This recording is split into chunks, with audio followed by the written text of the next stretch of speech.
संभाजी ब्रिगेडचे प्रदेशाध्यक्ष प्रवीण गायकवाड यांच्यावरती अक्कलकोटमध्ये शाईफेक आणि धक्काबुक्की करण्यात आलेली आहे। दरम्यान शाईफेक आणि धक्काबुक्की करणारा दीपक काटे नेमका आहे तरी कोण, हा हल्ला नेमका का करण्यात आला, या हल्ल्याचं कारण आणि त्याचे भविष्यातील परिणाम या संदर्भातील ही चर्चा असणार आहे। आणि चर्चा करण्यासाठी माझे सहकारी कैलास देसाई आपल्या सोबत आहे आणि मी मयुरी कराडे विशेष भारीमध्ये तुम्हा सगळ्यांचं स्वागत करते। सुरुवात करूयात आजच्या आपल्या चर्चेला। कैलास, प्रवीण गायकवाड यांच्यावरती अक्कलकोटमध्ये हल्ला झालाय। हल्ला करणारा जो दीपक काटे आहे, तो दीपक काटे नेमका आहे तरी कोण? दीपक काटे या तरुणानं आज अक्कलकोटमध्ये संभाजी ब्रिगेडचे प्रदेशाध्यक्ष प्रवीण गायकवाड यांच्यावरती शाईफेक आणि धक्काबुक्की केल्याचा एक प्रकार समोर आलेला आहे। आणि हा जो हल्लेखोर दीपक काटे आहे याचं सोशल मीडिया प्रोफाईल आणि प्रसारमाध्यमांमध्ये आलेल्या बातम्या पाहता हा दीपक काटे भारतीय जनता पार्टी युवा मोर्चाचा राज्य प्रदेश सचिव असल्याचं समोर येत आहे। तसेच युवा मोर्चाचा पश्चिम महाराष्ट्र सहसंयोजक सुद्धा हा दीपक काटे आहे। इंदापूरमधील हा दीपक काटे तरुण शिवधर्म फाउंडेशन नावाची एक संघटना चालवतो आणि गेल्या काही दिवसांमध्ये सातत्यानं त्यांनी संभाजी ब्रिगेडचं नाव बदलावं आणि संभाजी ब्रिगेडच्या नावामध्ये छत्रपती संभाजी महाराजांचा एकेरी उल्लेख केलेला आहे आणि या संघटनेचं नाव बदलून धर्मरक्षक छत्रपती संभाजी महाराज किंवा धर्मवीर छत्रपती संभाजी महाराज असं करावं अशी सातत्यानं मागणी या शिवधर्म फाउंडेशन आणि दीपक काटे याने केलेली आपल्याला दिसून येत आहे।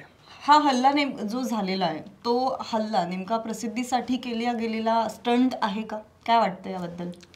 नाही, याला स्टंट आपण म्हणू शकत नाही, कारण शिवधर्म फाउंडेशन या संघटनेनं आणि दीपक काटे यांनी गेल्या अनेक दिवसांमध्ये अशा पद्धतीची भूमिका मांडलेली आहे की या संभाजी ब्रिगेड नावामुळं छत्रपती संभाजी महाराजांचा एकेरी उल्लेख होतोय आणि या संघटनेचं नाव बदलण्यात यावं अशा पद्धतीची सातत्यानं त्यांनी मागणी केलेली आहे। त्यासाठी उपोषण केलेलं आहे, आंदोलन केलेलं आहे। अगदी महाराष्ट्राच्या विधानसभेच्या समोर सुद्धा त्यांनी मधल्या काळात आंदोलन केल्याचं आपल्याला दिसून येत आहे आणि त्याच आंदोलनाची एक पुढची भूमिका आपण याला म्हणू शकतो की आज अक्कलकोटमध्ये शाईफेक आणि धक्काबुक्कीची घटना आपल्याला घडल्याची दिसून येत आहे। या घटनेवेळी नेमकं काय काय घडलं? कारण जो हल्ला करणारा आहे त्याच्याकडे बरीच शस्त्रास्त्र असल्याची सुद्धा बातमी आली होती। मधल्या काळामध्ये जानेवारीमध्ये पुणे विमानतळावरती दीपक काटे याला अटक करण्यात आलेली होती। त्याच्याजवळ काही कारतूस आणि मॅगझिन सुद्धा पिस्तूलची जप्त करण्यात आलेली होती आणि त्यामुळे त्याची पार्श्वभूमी गुन्हेगारी स्वरूपाची आहे अशा पद्धतीची सुद्धा एक चर्चा मधल्या काळात दिसून येते आपल्याला। ज्यावेळी प्रवीण गायकवाड यांच्यावरती शाईफेक आणि धक्काबुक्की करण्यात आली त्यावेळी नेमकं काय घडलं होतं? आज अक्कलकोटमध्ये फत्तेसिंह शिक्षण संस्था आणि सकल मराठा समाजाचा एक कार्यक्रम आयोजित केलेला होता, सत्काराचा कार्यक्रम होता आणि या कार्यक्रमाचे अध्यक्ष प्रवीण गायकवाड हे होते।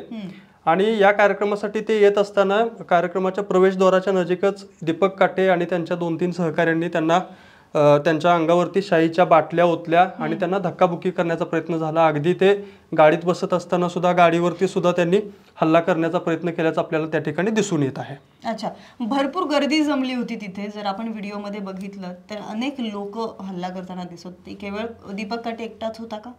दीपक काटे आणि त्याच्यासोबत एक 2-3 सहकारी असल्याचं आपल्याला त्या व्हिडिओमध्ये दिसून येते।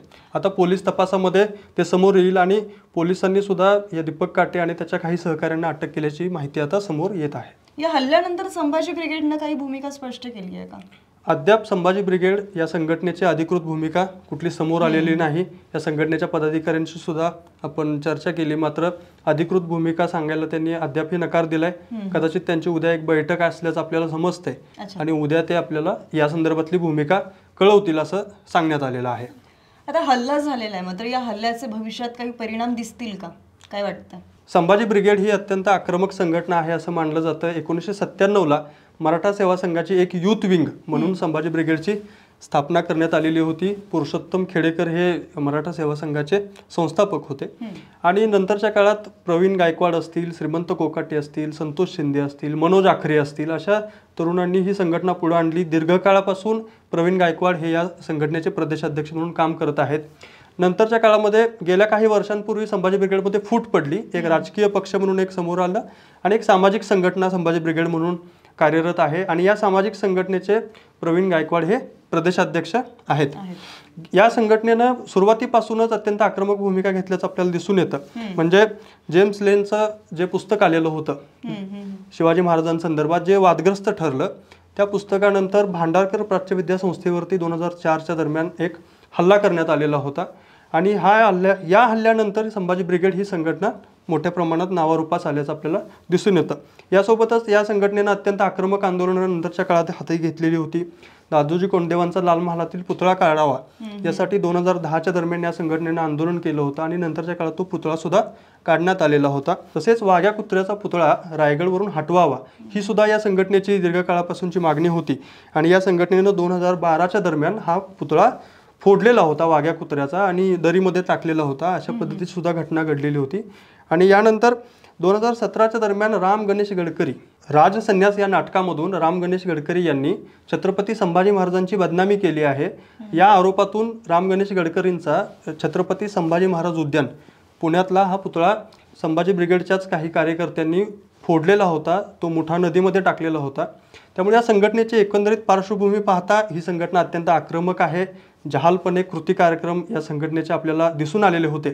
मात्र गेल्या काही वर्षांमध्ये या संघटनेनं बिझनेस कॉन्फरन्स म्हणजे बहुजन आणि मराठा समाजातील तरुणांनी बिझनेसकडे वळलं पाहिजे, व्यवसायामध्ये उतरलं पाहिजे यासाठी या संघटनेचं काम सुरू असल्याचं आपल्याला दिसून येत होतं। म्हणजे अहद ऑस्ट्रेलिया तहत कॅनडा अवघा मुलूक आपला अशा पद्धतीचं एक ब्रीद त्यांनी अलीकडच्या काळात घेतलेलं होतं। तसेच नवा विचार नवी दिशा म्हणत त्यांनी मराठा बहुजन समाजातील तरुणांनी बिझनेसकडे वळलं पाहिजे, व्यवसायामध्ये उतरलं पाहिजे अशा पद्धतीची मांडणी अलीकडच्या काळात प्रवीण गायकवाड आणि संभाजी ब्रिगेडची आपल्याला दिसून येत होती।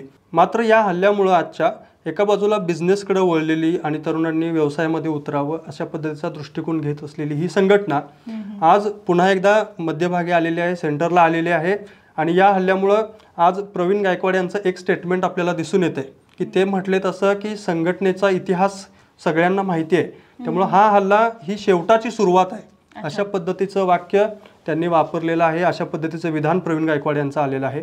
यामुळे येत्या काळात कदाचित या घटनेमुळे महाराष्ट्रातील राजकीय सामाजिक वातावरण ढवळू शकतं आणि जन आंदोलनं मोठ्या प्रमाणामध्ये बळ घेऊ शकतात। पुरोगामी विचारांवरती हा हल्ला आहे अशा पद्धतीचा युक्तिवाद प्रवीण गायकवाड यांचा आपल्याला दिसतोय।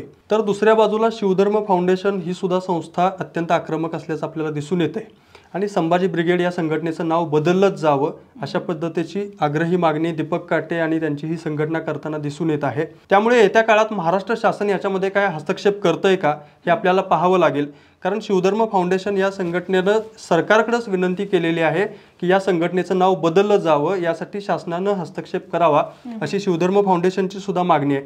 त्यामुळे या मागणीचा कशा पद्धतीनं महाराष्ट्र सरकार विचार करतं आणि याच्यामध्ये येत्या काळामध्ये कोणती पावलं पडतात आणि राजकीय सामाजिक परिणाम याचे काय होतात, दुसऱ्या बाजूला संभाजी ब्रिगेड याला काही आक्रमक प्रत्युत्तर देणार का, हे सुद्धा प्रश्न येत्या काळात आपल्याला पाहावे लागतील। नक्कीच ही सगळी चर्चा ऐकल्यानंतर एकंदरीतच ही जी घटना आहे ती कशामुळे घडली, कधी घडली आणि कुठे घडली आणि त्यानंतर हल्ला करणारा जो आहे म्हणजे दीपक काटे याची सगळी पार्श्वभूमी ऐकल्यानंतर एकंदरीतच या घटनेबद्दल तुमचं नेमकं काय मत आहे आम्हाला कमेंटमध्ये नक्की सांगा।